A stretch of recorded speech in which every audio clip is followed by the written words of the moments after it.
I pulled over a number of the comments and questions from the chat from the main room that were related to what we're doing into the Easy Retro board, and I'll post the link for the Easy Retro board here. Oop, that's not it. Hold on.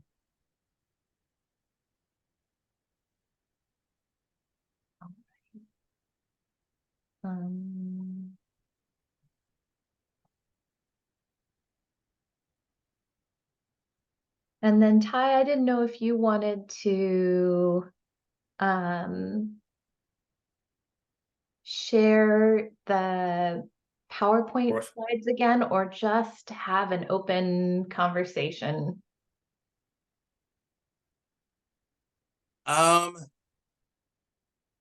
Let's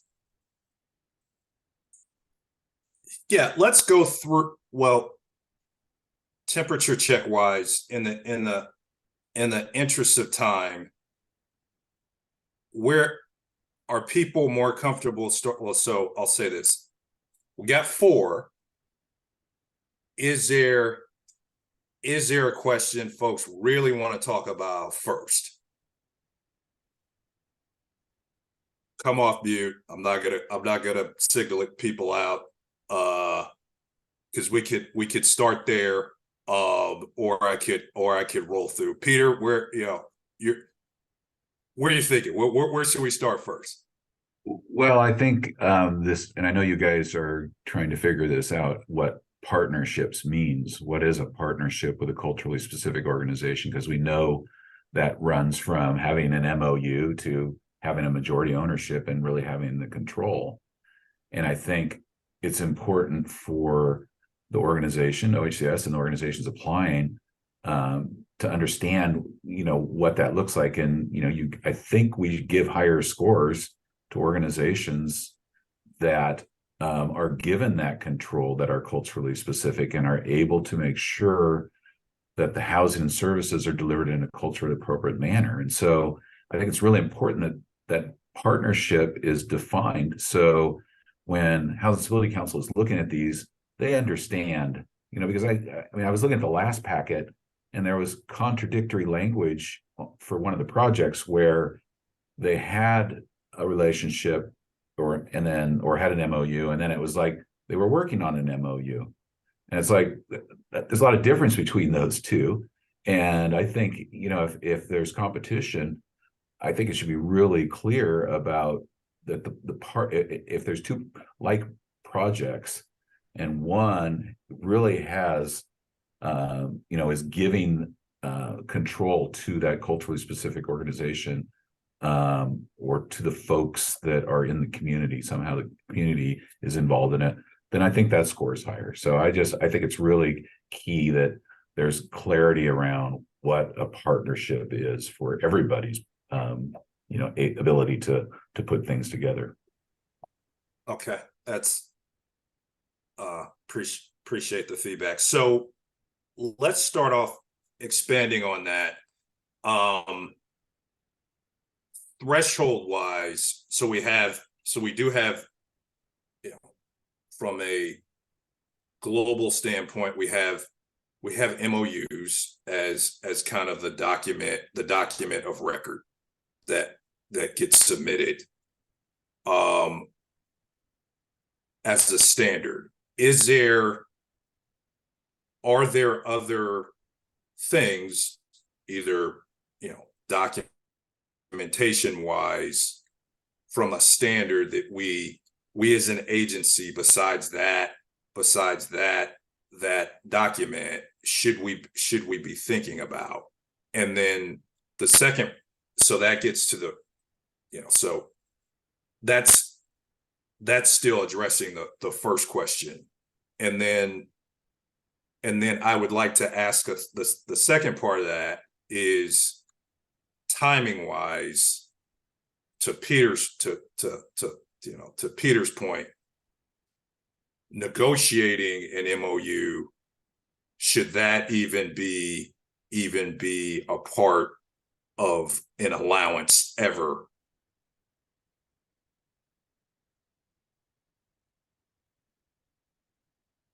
I'll go ahead, Mary. So, I guess what I'd like to do before we go to the actual, like, what's the document, Okay. is maybe back up a little bit about the intent. Just I think Meg brought up just an incredibly important point in the general session when we were talking about, there are multiple different roles that these partnerships can look at. You could have a housing developer contract with a culturally specific organization to provide services, which is a very important role. There is also that partnership, which I think is going kind of where Peter and Meg was going around. Then there is actually the partnerships that are around joint ownership, that are around actual capital building for culturally specific organizations. And I think the documents are going to look different. Like an MOU is very appropriate for a service partnership, but for instance, I'm working with NHA right now. We have a joint development partnership with the Urban League of Portland, and that's around joint ownership, that's around joint operations. There is financial consideration, there's financial, impact through developer fees, and they're really different types of partnerships. So I guess what I'm trying to encourage is, I think OHCS needs to be able to delineate the different types of partnerships that are focused on building capacity and recognizing the importance of culturally specific organizations. And quite honestly, a joint ownership model is going to be different than a service model. And I'm not saying one outweighs the other. I'm just saying, I think of that fine tuning around what you're reviewing, what type of partnership is being presented, and then how you would score based on that. And I guess how I'd end is, if we're truly talking about building capacity for culturally specific organizations, there needs to be a financial piece there. It needs to be about building their ability. Quite honestly, our partnership with Urban League is not viewed as long-term. We're trying to help them build the balance sheet, partner to build a balance sheet, build the bank accounts to become an independent developer on their own in the future. And so I think that's where I'd just like to have a step back and not look at it as one size fits all. I think if the objective is to build capacity for organizations, how is we as an industry are supporting that as a long-term goal? And I think that'll help you determine, ultimately, what does OHCS ask at the time of application or require before Housing Stability Council, or a variety of other milestones.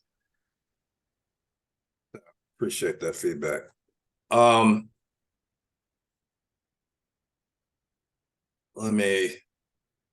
Jeremy,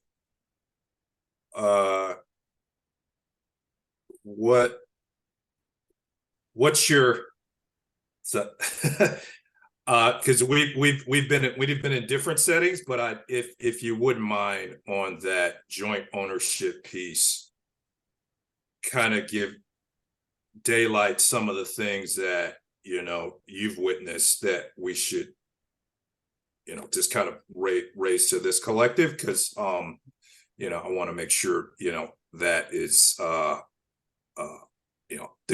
there's some nuance to there's a financial benefit, but there's also admittedly there's a power dynamic that is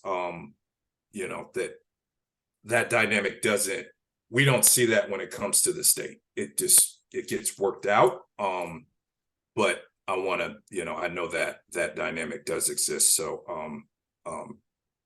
sorry if I put you on the spot, Jeremy, but it's okay. Actually, I'm going to go back to conversations that we have with OHCS. So a lot of when we're talking about MWSB targets and goals and all of that information, it's always clarified with, these are aspirational goals, which actually sends the wrong message. So we understand, being in Portland, that we have much more opportunity to partner with culturally specific agencies, and we are a culturally specific agency, and people and developers in rural areas may not have those same opportunities. But in saying these are aspirational goals to people in Portland, that actually tells them that you don't actually have to partner with MWSB partners, because it's just aspirational. It's a messaging thing. But then as you go along, and as you're asking about the culturally specific ownership, we do own our properties. We own, operate, manage, maintain. We do all of that information, or all of those activities on the back end after development. So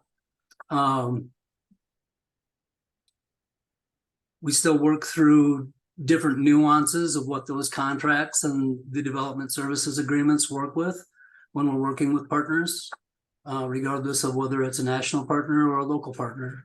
So, and then making sure that we're being compensated on the developer side adequately for the development, and what that financial risk and capability looks like through development.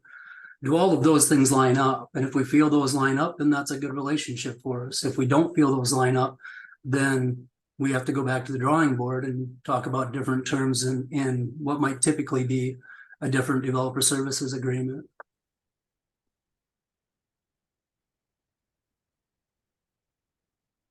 Okay.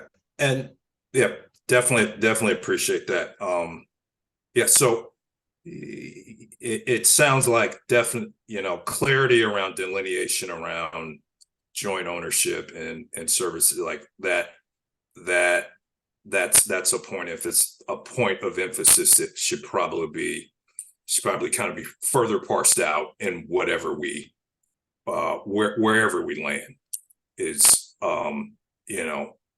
is a potential elevation. Ownership is one part of it. The financial risk may actually be the bigger part of it, because you may be a joint owner with one party taking on all of the guarantees. And so what does that contract look like? What do those agreements look like? Do the agreements match the guarantees and things like that? Does the developer fee match the guarantees? And what does that look like? So it's actually one step further. Cameron? Yeah, thanks. Hi, everyone. Cameron Harrington, him with the Oregon Housing Alliance. I apologize. I joined the meeting late and I have to leave again in a few minutes. I'm popping in between other meetings. So I may be in the completely wrong breakout group to say this, and I apologize if that's the case. But I just wanted to share one thing that's been coming up in some of our Housing Alliance meetings around preservation projects is how important it would be to have dedicated resources for tenant organizing and engagement when tenants get those advance notices that their building is going to be expiring, that the affordability restriction is going to be expiring. So tenant organizing groups could help residents be prepared to be in a place where they can work with the developers on a preservation and know what their goals are, know what their rights and what their options are.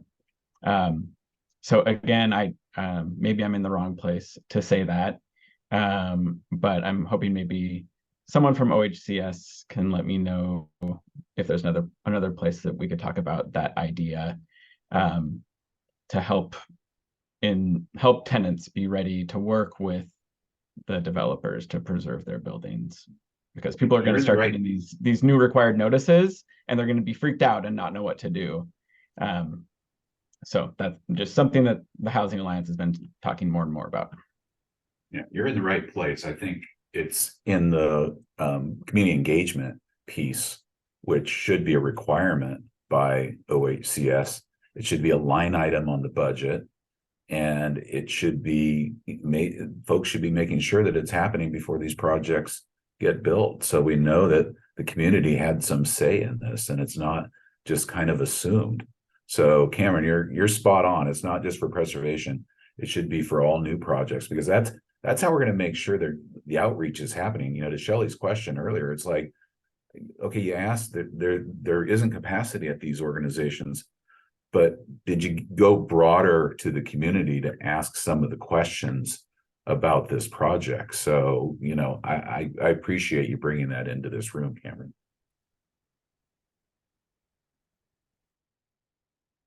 Yeah, thanks, Cameron. Has it, Mona? Yeah, I just wanted to say, you know, I made a comment in the chat in the larger group there that our Fostering Hope initiative has been doing just this kind of community engagement through community health workers who are, you know, neighborhood place-based, and we also do affordable housing and development, and are looking at some projects. I had a hard time deciding where to go, but this area is so important, and I do think that aside from our planned development projects, our Fostering Hope initiative has a lot to contribute in this area. And yeah, we did just have to relocate some folks that were rebuilding with some private partnerships, our Pacific Station development. But in any event, if we could be considered, even though we're a larger organization that may not technically qualify as culturally specific, the Fostering Hope initiative as a program, I think, could be a great partner for other developers. We've looked every year for the past several years at the PSH Institute, and kind of, you know, is that something that's in our wheelhouse? Do we have the capacity? Can we do that? And maybe not on the development side. We do transitional housing, but it's not low or no barrier. So, but then we look at that, the services that are needed, and it's like, yes, we could do that. We could help another developer, but I don't know that, you know, that we would necessarily help an application, because you know, it's one program. It's a flagship program of our agency, but it's one program that could be considered culturally specific. So I just wanted to say that, you know, in terms of how you qualify partners. Yeah, that's good feedback. You know, we yeah, that's you know, we appreciate the comments. Kate?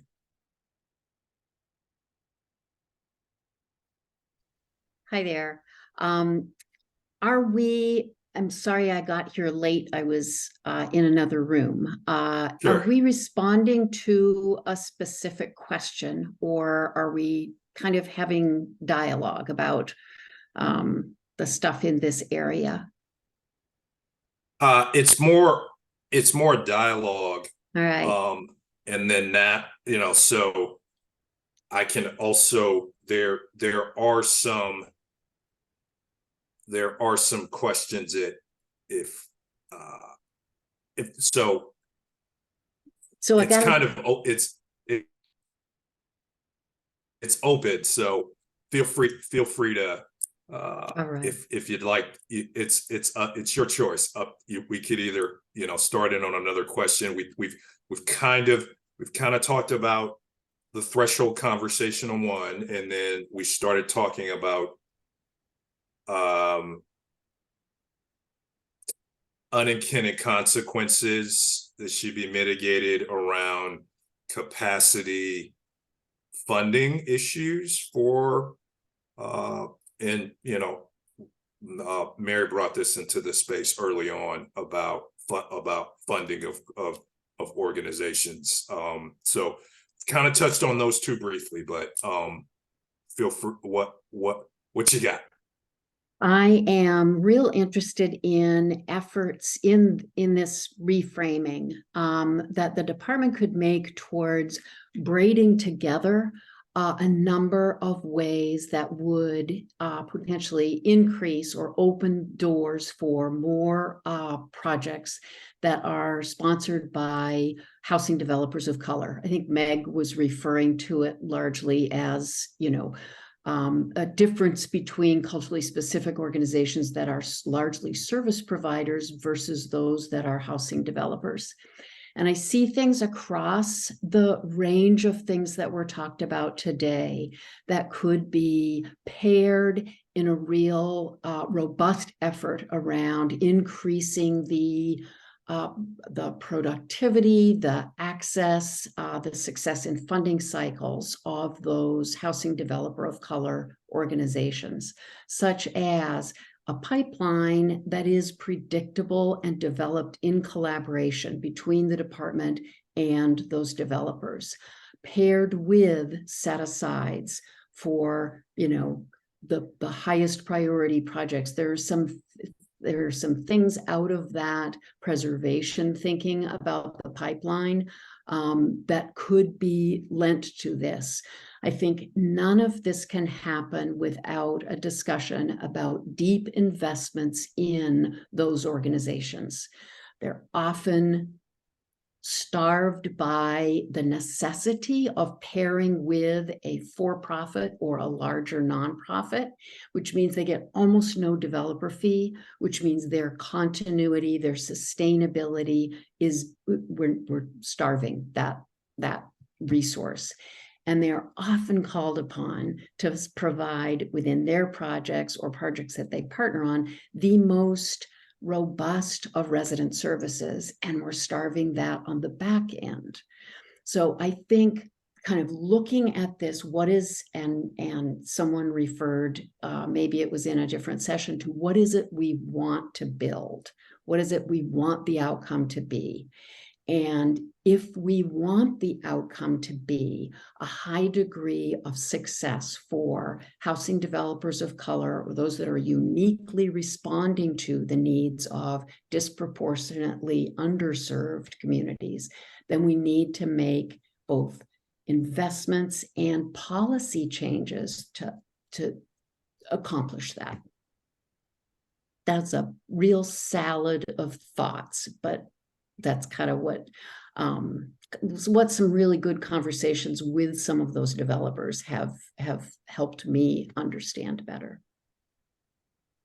And as a brief piggyback off of that, one of the biggest challenges is that when a partnership developer that's working with a culturally specific organization moves out of the development side, that deferred developer fee always falls on the culturally specific developer.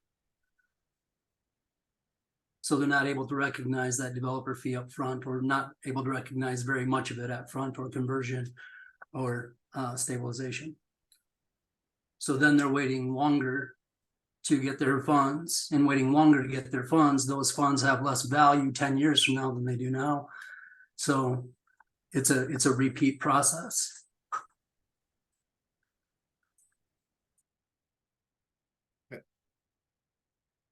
Yeah, so what if, kind of parsing this piece out, is cash fee, looking at the cash fee analysis up front versus developer fee in general. Asking questions about that might, and it's just a what if, but potentially having that as as an evaluation metric. Okay. Here's another alternative to that. What if OHCS had a partial pot of money where they could pay that cash developer fee, and then OHCS takes on that deferred developer fee over a period of time? So you're sharing that risk with the culturally specific organization as the long-term owner.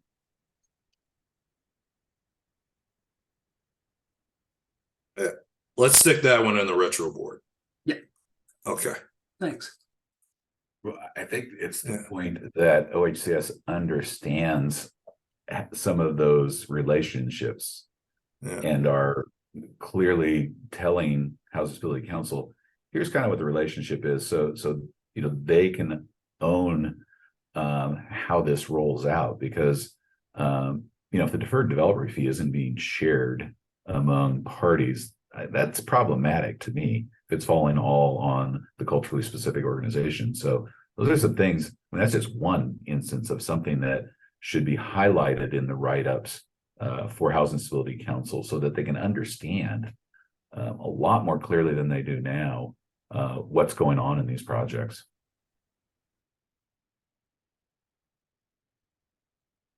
No, I definitely appreciate that. And then looking at the interest, so we got about 4 minutes left.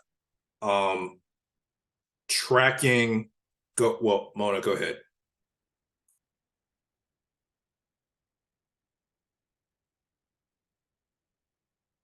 You're still on mute. Sorry. Yeah, I just wanted to add one other thing just related. I know we've been talking a lot about the culturally specific developers, very important conversation, but just kind of back to those providing culturally specific residence services. That's such an important part of this. And I would see also the insurance requirements as a barrier. We're even seeing that with a small grant that we have as the, it's just cost prohibitive to do those limits. So that's something to look at. Thank you. Perfect. And then just briefly, if anybody wants, we didn't get to types of commitments that should be tracked through the compliance period. What in it, are there certain in tracking, but then also putting the onus on OHCS to report out what we are tracking to over the life cycle of the restrictions on these they last for 60 years, right? So what does anybody have any commentary on that piece?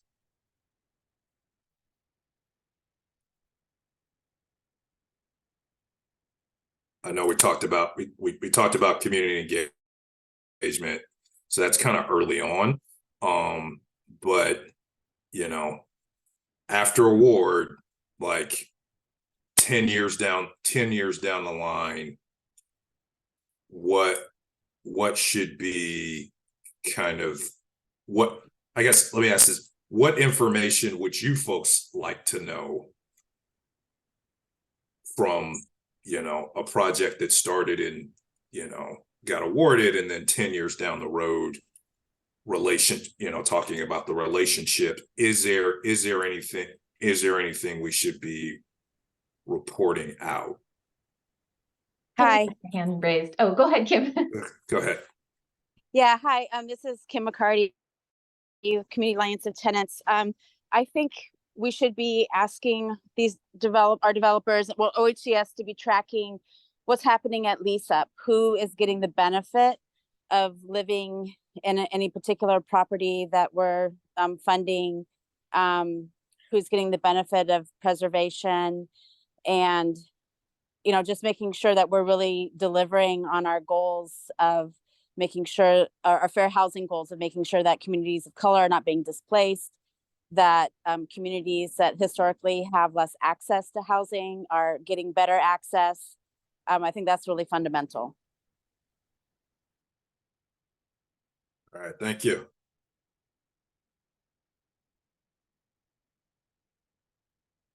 Yeah, because we do have data. There's data islands all throughout this building, so we could probably track that down and report that out. Okay. Got 54. I got a couple of seconds left, but definitely if you think of anything outside of this, definitely let us know. You know, appreciate the feedback, truly do. Go ahead, Jeremy. Yeah, in the interest of not adding more things for us to report on, Yeah, things that you would like to see tracked 10 years down the road, 5, 10, 15 years down the road, it would be great if those were things that could just be added to current reports rather than separate reports, so that we're not continually doing multiple things for essentially the same thing. Yeah, it's